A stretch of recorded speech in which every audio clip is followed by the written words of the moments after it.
नमस्कार दोस्तों, एक बार फिर से स्वागत है दोस्तों आपके अपने चैनल के ऊपर। आज की वीडियो में दोस्तों बात करेंगे कुसुम योजना 2024 या फिर सोलर पंप योजना के बारे में और जानेंगे कि ये कुसुम योजना क्या है या फिर सोलर पंप योजना क्या है, इसके लिए क्या एलिजिबिलिटी क्राइटेरिया यानी कौन कौन इस स्कीम का लाभ उठा सकता है और इसके लिए कैसे आप अप्लाई करेंगे, कौन से डॉक्यूमेंटेशन की रिक्वायरमेंट होगी और 2024 के अंदर क्या क्या अपडेट किए गए हैं, कौन कौन सी कंपनी के आपको सोलर पंप दिए जाएंगे, क्या प्रोसेस रहेगी और किस प्रकार से आप ऑनलाइन अप्लाई कर पाएंगे, इन सब बातों के बारे में डिस्कस करेंगे दोस्तों इस वीडियो के अंदर। तो चलिए दोस्तों वीडियो को स्टार्ट करते हैं। और दोस्तों सबसे पहले बात करेंगे solar water pumping subsidy scheme के बारे में। तो दोस्तों solar water pump subsidy scheme की बात करें तो इस स्कीम के बारे में आज सभी जानते हैं, क्योंकि दोस्तों हरियाणा के अंदर बहुत से किसान भाई इस स्कीम का लाभ उठा रहे हैं और अपने खेतों के अंदर आज सोलर पंप लगाकर अच्छे लेवल पर खेती कर रहे हैं।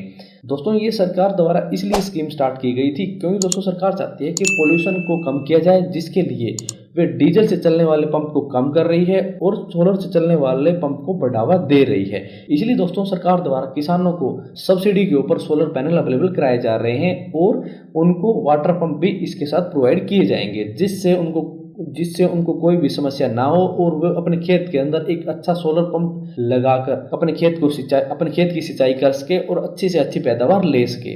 दोस्तों इस स्कीम को स्टार्ट करने का उद्देश्य यही था कि एक तो पोल्यूशन को कम किया जाए और दूसरा किसानों की आय को बढ़ाया जाए, क्योंकि दोस्तों डीजल से चलने वाले पंपों की खपत ज्यादा होती है, लागत ज्यादा होती है, जिससे उनकी आय कम हो जाती है और सोलर से चलने वाले पंप की कोई भी लागत नहीं है। एक बार एस्टैब्लिश करने के बाद आप फ्री में आराम से अपना पानी लगा सकते हैं, अपने खेत के अंदर सिंचाई कर सकते हैं। इसीलिए दोस्तों सरकार सोलर पंपिंग वाटर स्कीम को बढ़ावा दे रही है और ज़्यादा से ज़्यादा किसानों को इसका लाभ देने की कोशिश कर रही है। तो दोस्तों कोई भी किसान भाई जो अपने खेत के अंदर सोलर वाटर पंप लगाना चाहता है तो वह स्कीम का लाभ उठा सकता है और आने वाले समय में इसके अंदर रजिस्ट्रेशन कर सकता है। सबसे पहले बात करेंगे दोस्तों, यदि आप सोलर वाटर पंपिंग स्कीम का लाभ उठाना चाहते हैं तो इसके अंदर सरकार द्वारा कितने प्रकार के सोलर पंप या फिर मोटर अवेलेबल कराई जाएगी। तो दोस्तों आपको बता दें, सरकार द्वारा इसके अंदर अलग अलग एचपी के हिसाब से मोटर या फिर सोलर पंप अवेलेबल कराए जाएंगे, जिनके साथ आपको बता दें कंट्रोलर भी आएगा, यूनिवर्सल कंट्रोलर, नॉर्मल कंट्रोलर, सभी प्रकार के कंट्रोलर गवर्नमेंट द्वारा दिए जाएंगे। सबसे पहले दोस्तों सरकार द्वारा 3 HP का मोनोब्लॉक डीसी, 5 HP का मोनोब्लॉक डीसी और 7.5 HP का मोनोब्लॉक डीसी, इसके साथ 10 HP का मोनोब्लॉक डीसी, ऐसी दोस्तों 3 HP का मोनो डीसी, ऐसे ही दोस्तों 3 HP का एसी, 5 HP का एसी और ऐसे ही 10 HP का एसी, सभी प्रकार के पंप सरकार द्वारा एक तो नॉर्मल कंट्रोलर के साथ, दूसरा यूनिवर्सल कंट्रोलर के साथ, क्योंकि दोस्तों नॉर्मल और यूनिवर्सल दोनों कंट्रोलर के रेट अलग अलग है, जिनकी लिस्ट आपको हमारी वेबसाइट के ऊपर मिल जाएगी। दोस्तों ऐसे सरकार द्वारा अलग अलग प्रकार के पंप आपकी रिक्वायरमेंट के अकॉर्डिंग आपको प्रोवाइड किए जाएंगे। जिसका भी आप फॉर्म के अंदर नाम लिखेंगे यानी टाइप करेंगे, जो भी आप सिलेक्ट करेंगे वही पंप आपको अवेलेबल कराया जाएगा, उसी कंट्रोलर के साथ आपको ये पंप अवेलेबल करा दिया जाएगा।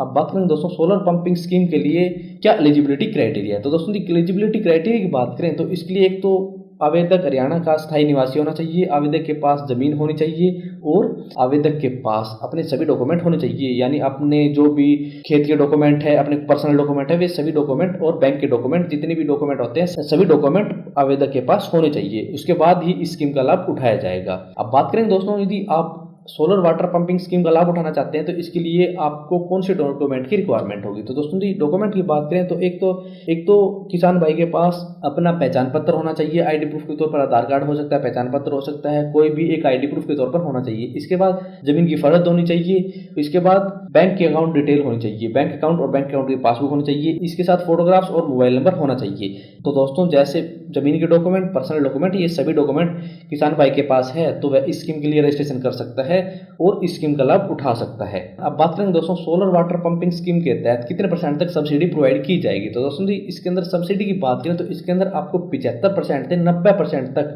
सब्सिडी सोलर पंप के ऊपर अवेलेबल कराई जाएगी। उसके ऊपर की जितनी भी पेमेंट है दोस्तों वो किसान भाई को करनी पड़ेगी, वो भी बैंक के अंदर ड्राफ्ट के थ्रू। दोस्तों हम आपको आगे बताएंगे कैसे आपको पेमेंट करनी है और कैसे आप रजिस्ट्रेशन करेंगे। दोस्तों हमने हमारे बड़े भाई से रजिस्ट्रेशन करवाया था तो आपको पूरी डिटेल देंगे कि कैसे आप इसके लिए रजिस्ट्रेशन करेंगे, वो आगे वीडियो के अंदर आपको आगे मिल जाएंगे। ठीक है दोस्तों, अब बात करेंगे दोस्तों जी, आप सोलर पंपिंग स्कीम का लाभ उठाना चाहते हैं तो आप इसके लिए रजिस्ट्रेशन कैसे करेंगे। तो दोस्तों यदि आप सोलर पंपिंग स्कीम के लिए रजिस्ट्रेशन करना चाहते हैं तो दोस्तों आपको हम रजिस्ट्रेशन करके दिखाते हैं।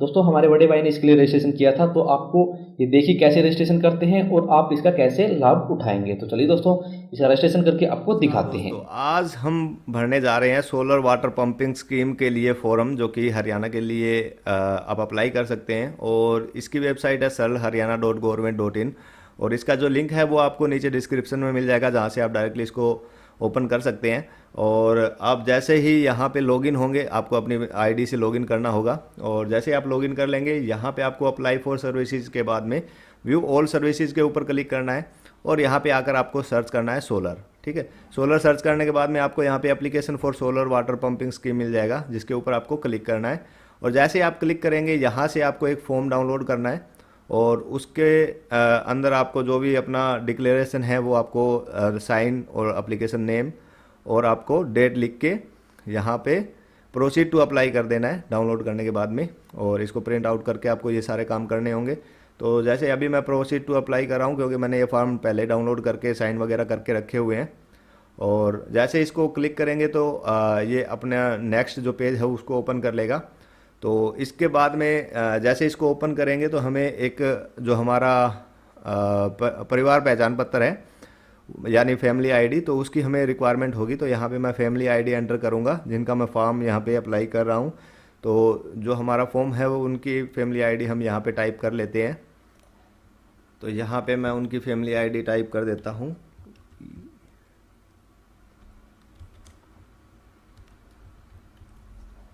और यहाँ पे click here to fetch family data. अभी साइट काफ़ी स्लो है, तो यहाँ पे आपको सारी डिटेल्स मिल जाएंगी जिनके नाम के लिए आप भर रहे हैं। तो उसके ऊपर आपको क्लिक करना है, मतलब उस मेंबर को सिलेक्ट करना है। जैसे ही आप मेंबर सेलेक्ट करेंगे, उस सिलेक्टेड नंबर पे एक ओटीपी आपको सेंड करना है। यहाँ से सेंड ओटीपी पे क्लिक करके जैसे ही ओटीपी सेंड होगा, यहाँ से आपको यहाँ पे बता दिया जाएगा कि ये 10 मिनट के लिए वैलिड है। और आपको उसी टाइम जैसे ही आपके पास ओटीपी आता है तो इस पर्टिकुलर बॉक्स के अंदर भरकर आपको क्लिक हेयर टू वेरीफाई पे क्लिक करना है। तो मैं ओटीपी देख लेता हूँ। तो यहाँ पे ओटीपी डाल देते हैं और क्लिक हेयर टू वेरीफाई पे क्लिक करते हैं। जैसे इस पर क्लिक करेंगे, यहाँ पे हमारे पास पूरी डिटेल्स आ जाएगी। तो सबसे पहले आपको जो चीज़ यहाँ पे सिलेक्ट करनी है वो एप्लीकेशन कैटेगरी, और यहाँ पे मैं इंडिविजुअल सेलेक्ट करूँगा। और इंडिविजुअल सेलेक्ट करने के बाद में यहाँ पे हमें कुछ और फिल करने की ज़रूरत नहीं है। अगर यहाँ पे कोई फील्ड जिसके आगे स्टार लिखा हुआ है और वो एम्प्टी है तो आप लिख सकते हैं। इसके बाद में हमें डिस्ट्रिक्ट सेलेक्ट करनी है, तो हमारी डिस्ट्रिक्ट हम यहाँ से सिलेक्ट कर लेते हैं। और इसके बाद में हमें एरिया को सिलेक्ट करना होगा। जैसे ही एरिया वाला ओपन हो जाता है बॉक्स, वैसे हमें एरिया को सिलेक्ट कर लेंगे। जो विलेज हैं उनके लिए आप रूरल सेलेक्ट करेंगे और जो सिटीज़ हैं उनके लिए आप अर्बन सेलेक्ट करेंगे। इसके बाद में आपको ब्लॉक और म्यूनसिपल सेलेक्ट करना है। तो अभी मैं अपना जो ब्लॉक है वो सिलेक्ट कर लेता हूँ और इसके बाद में जो विलेज है वो मैं सिलेक्ट कर लूँगा यहाँ से। और इसके बाद में यहाँ पे मैं पिन कोड एंटर करूँगा और इसके बाद में यहाँ पे हमारा रहेगा जो भी डाकघर है वो हम यहाँ पे ऐड कर देंगे। और जो पर्पस है हमारा वो है इरिगेशन, और लैंड जो टोटल हमारी लैंड है उसको हम यहाँ पे 3.5 एकड़ के अंदर यहाँ पे डालेंगे। एकड़ मतलब 1 किला, जो हरियाणा में है 1 एकड़ 1 किला के बराबर होता है। तो 1 किला जो है या जितना भी है आपका, जितने भी किले हैं आपके पास वो आप यहाँ पे लिख सकते हैं। ठीक है, और जो भी आपका विधानसभा क्षेत्र है उसका नाम यहाँ पे लिखना है। उसके बाद में आपके पास लघु सिंचाई प्रणाली स्थापित है तो अच्छी बात है, नहीं तो आप एक बार के लिए इनको सभी को नो कर सकते हैं। और इसके बाद में आपको टाइप ऑफ कंट्रोलर सेलेक्ट करना है। लगभग आपको नॉर्मल कंट्रोलर ही सिलेक्ट करना है, क्योंकि ज़्यादातर जो है जो सब्सिडी है वो नॉर्मल कंट्रोलर के ऊपर ही मिलती है। अगर आप यूपीएससी या यूनिवर्सल सोलर पंप कंट्रोलर लेते हैं तो इसके ऊपर आपको कोई भी सब्सिडी नहीं दी जाएगी, ये बात आपको ध्यान रखनी है। इसके बाद में आपको जितना भी पंप का साइज़ चाहिए तो वो यहाँ से सिलेक्ट कर लेना है। मैं यहाँ पे 5 HP मोनोब्लॉक सिलेक्ट कर रहा हूँ। और यहाँ पे जो भी आपका सप्लायर है, जो भी आप सप्लायर जिसको भी सिलेक्ट करना चाहते हैं वो सिलेक्ट कर सकते हैं। मैं यहाँ पे इतोसी पावर को कर रहा हूँ। तो जैसे मैं इसको सिलेक्ट करूँगा, यहाँ पे दोनों में ये अमाउंट ऐड हो जाएगी। इसके बाद में यहाँ पे बैंक का नाम लिखना है, जो भी आपका अटैच बैंक है, पंजाब नेशनल बैंक या जो भी आपका बैंक है, यहाँ पे जो जिसका खाता यहाँ पे डला हुआ है उसी का आप बैंक सेलेक्ट कर सकते हैं। और जो भी शाखा है उसका नाम लिखेंगे आप। यहाँ पे खाता का प्रकार आपको देना है और जो खाता धारक का नाम है वो भी आपको लिखना है। जो भी खाता धारक का नाम है जिसके लिए आप ये फॉर्म अप्लाई कर रहे हैं उनके लिए और इसके बाद में ये सारे के सारे जो डिक्लेरेशन है आपको यहाँ से सेलेक्ट करनी है।